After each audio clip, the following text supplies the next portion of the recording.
History has a strange habit. Sometimes wars end with parades, fireworks, and speeches. Other times they end with scissors.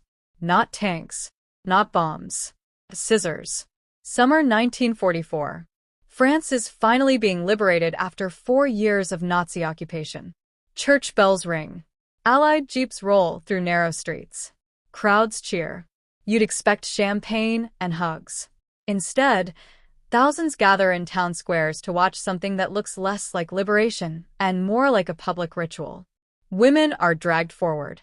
Chairs are placed in the middle of the street. A man steps up behind them, and then snip. Hair falls to the ground. Welcome to History versus Event. Before we dive into one of the most uncomfortable chapters of World War II, hit subscribe and click the notifications bell icon, because history isn't just about heroes and villains. Sometimes it's about what ordinary people do when justice turns into revenge. This event became known as the Ugly Carnival. And it was real. As Allied forces pushed German troops out of France after D-Day, cities erupted in celebration, but also fury. For 4 years, the country had lived under occupation. Curfews, shortages, arrests, deportations, and constant fear. People had watched neighbors disappear overnight. And when the Germans finally retreated, the anger had nowhere to go. So, it went somewhere human. It went toward collaborators. Now, collaboration came in many forms. Some officials worked with German authorities. Some businessmen supplied goods.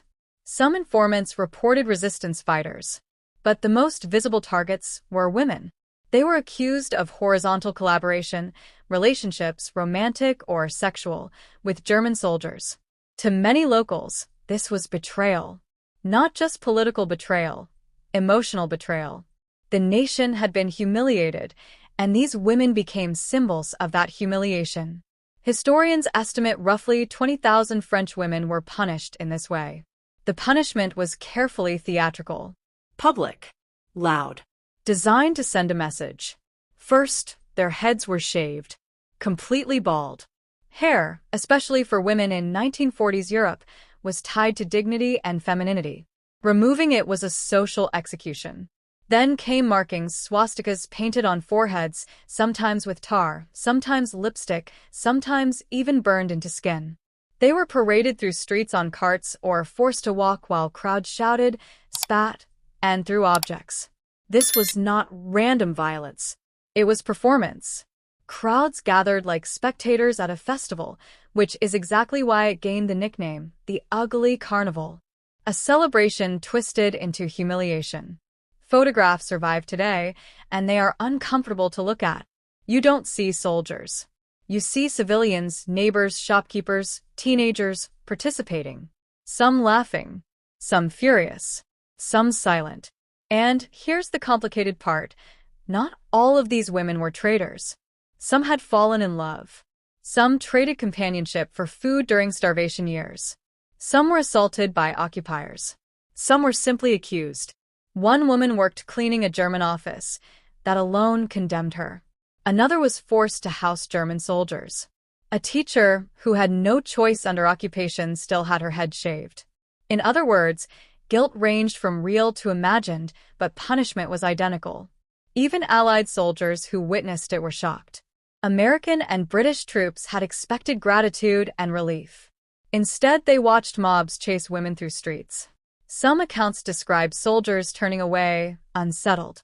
Yet many locals defended the acts. From their perspective, they had endured 4 years of fear, while these women appeared to fraternize openly with the enemy.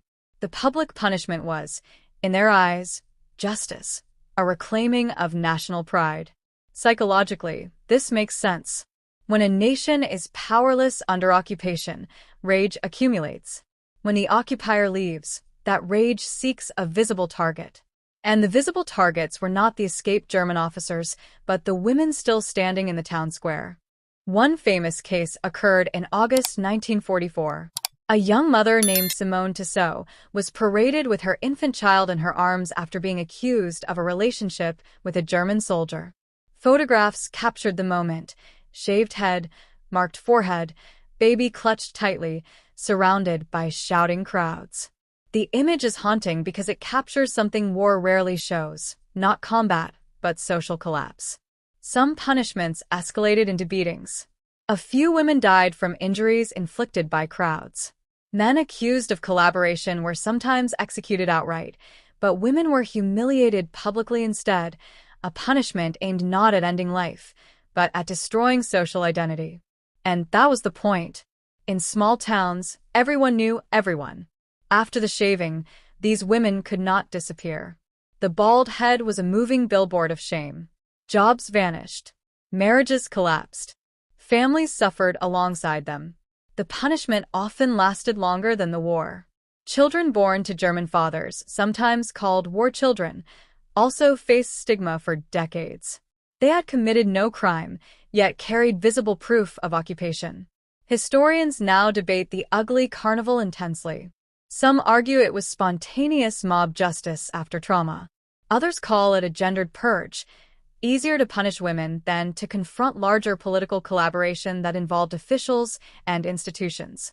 Because here is the irony, many powerful collaborators quietly reintegrated after the war. But the women with shaved heads? They could not hide. Liberation, it turns out, is messy. When order collapses and returns, people do not automatically choose fairness. They choose emotion. And emotion, after years of fear, rarely behaves gently. The ugly carnival reveals something uncomfortable about human behavior during wartime. War doesn't just brutalize soldiers, it reshapes societies. Occupation blurs morality. Survival decisions become permanent labels.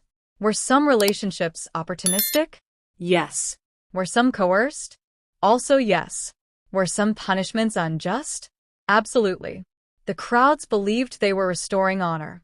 But historians today often see a society venting anger on the safest available targets. The Nazis had brought violence to Europe with guns and ideology. The liberation brought something different, revenge.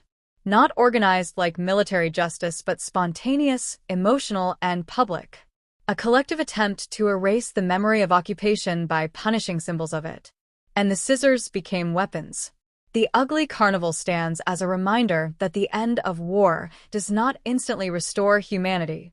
Sometimes peace begins with reckoning, and sometimes that reckoning overshoots justice.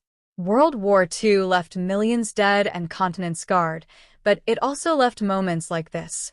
Ordinary citizens, extraordinary rage, and moral gray zones no battlefield map can explain. History often asks, who were the villains? The harder question is, what do ordinary people become after 4 years of fear? Thank you for watching.